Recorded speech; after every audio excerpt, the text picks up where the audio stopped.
Alright, good morning class. Today we are going to be focusing on Aboriginal perspectives on the oil sands industry. So last class we focused on the shareholders, the oil companies, and the Canadian government's perspective on the oil sands industry, which I will talk about very soon. So the oil sands provide examples of how there's complex relationships and agreements that all come with different perspectives and different narratives that we're going to touch on today.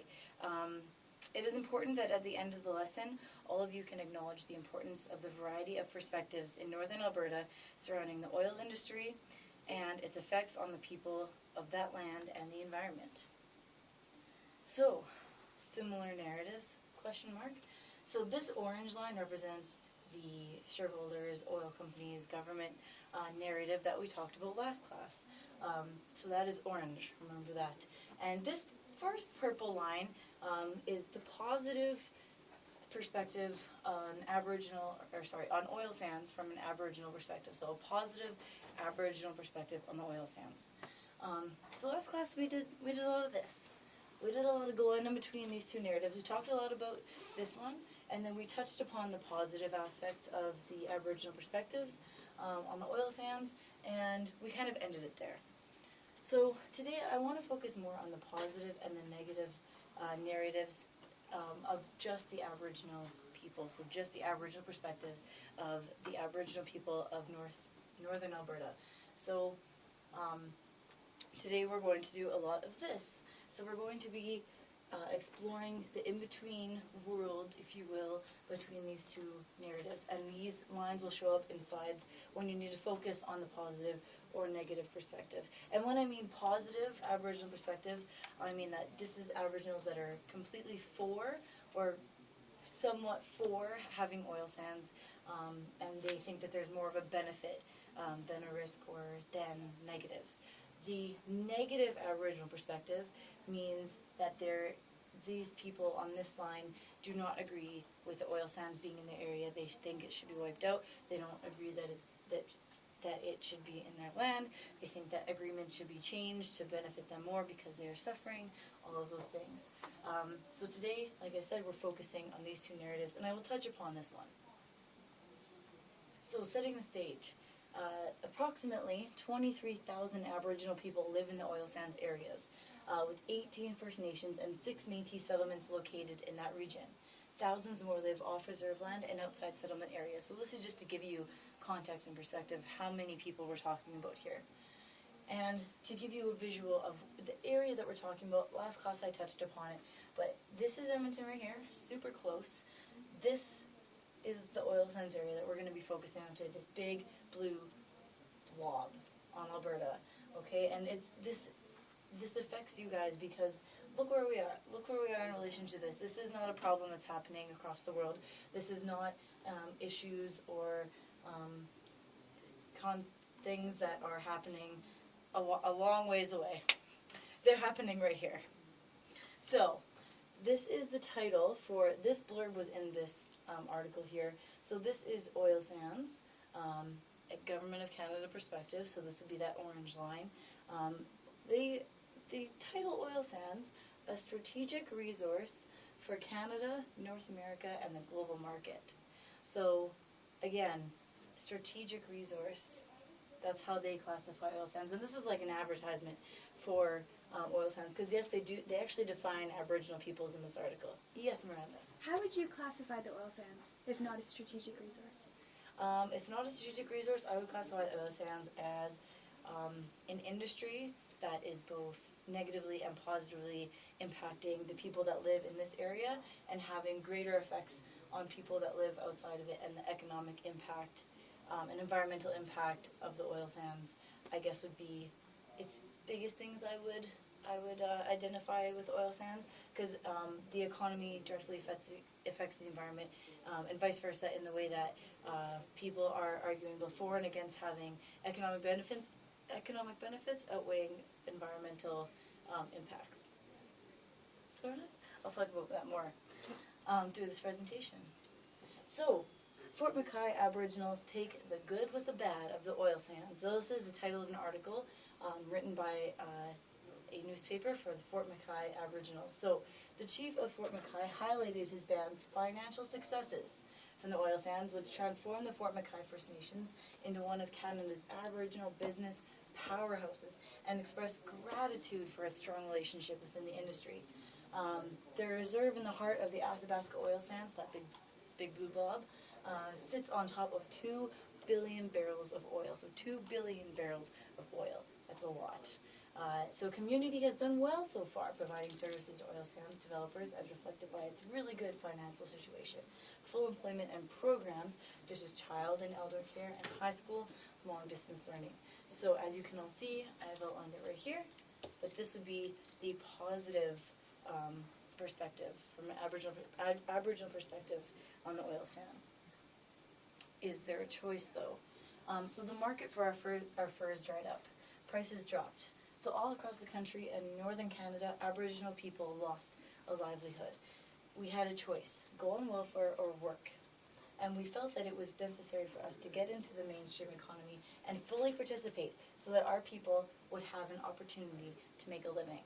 So notice how I have both the positive and the negative symbols on here. So I would like you guys to discuss for the next 5-10 minutes about this and where you lie on this, and furthermore whether or not you think this is a more positive or negative perspective. Gives class 5 minutes. 5 minutes passes. All right. So now we're going to go on to the negative perspective here. So First Nations have raised significant concerns regarding water pollution to the Athabasca watershed and the possible linkage to health concerns from oil sands development. First Nations have also raised concerns that water withdrawals from the Athabasca River system reduces river flows, threatening fish populations during low flow periods and the health of the Peace Athabasca Delta. Yes? Why would threatening fish populations affect people in that area? That's a very good question. Well, fish populations, similar to my next point, with caribou populations, these are 2 very important resources for food, or sources of food, I should say, for the Aboriginal people that live in that area. So if you were to take away their fish populations by reducing the river flows, that would greatly affect what they're able to eat. So they might not be able to have fish for that season if the water flow is really bad or if pollution is really bad. Also, they eat a lot of fish there in the areas by the river. So if their fish are polluted in any way or get into any sort of pollutant or oil, that will affect their health personally, directly. Yes. Does that answer your question? Yes. Okay, beautiful. So, like I touched upon, many First Nations consider caribou culturally important, and caribou are declining in Alberta as a result of too much development within their ranges. So, for our perspective here, the east side of the Athabasca River herd has declined 71%. That is quite a few. So another negative here, increasingly First Nations are resorting to legal actions to assert their constitutionally protected rights to be protected from the negative impacts of oil sands development. So this is, we talked about last class with resource land agreements and resource development agreements, that ties into this. So there was a lot of debate on the negative impacts of oil sands development and what sort of arguments, agreements need to be made, renegotiated in order for everyone to benefit equally, which is not happening.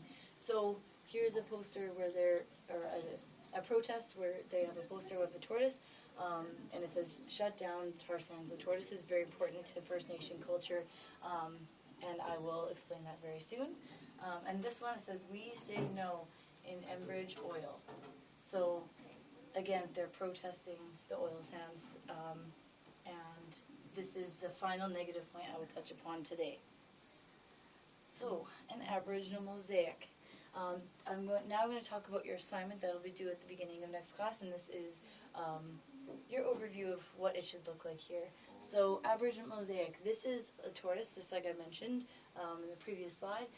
The tortoise is, in Aboriginal cultures, is supposed to hold the world on its back. So this would be a very important mosaic. Mosaics are little pieces that make a bigger picture here. So another example of a mosaic is this. So pictures of Canadian citizens on the Canadian flag, and they make up the Canadian flag.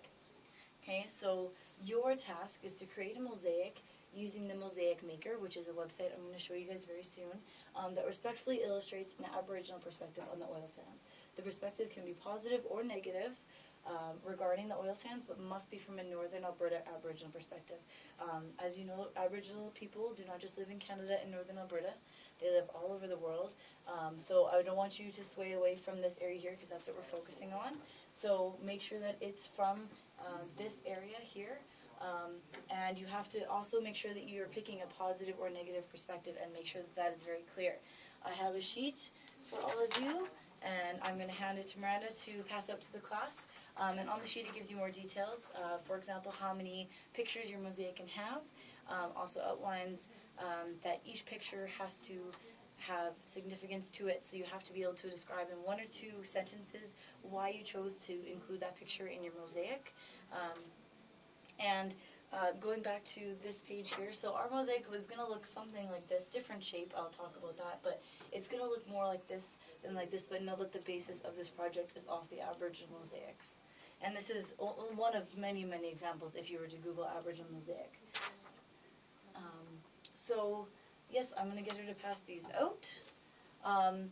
Before that, though, I'm going to show you guys what it's going to look like in the end. So I know I just took this from this, but this is just to zoom in for y'all. So this, I'm going to take this outline and draw it as best I can, or copy it as best I can. In our mosaic, I'm going to take all of your pictures and all of your ideas and everything and put it on this shape. And then we are going to obviously erase the river and the words, and our mosaic is going to encompass this shape. And we'll post it outside of our classroom for all of our fellow students to enjoy. So that is everything. I'm going to get the sheet passed out, and you guys have the rest of class to work on this assignment.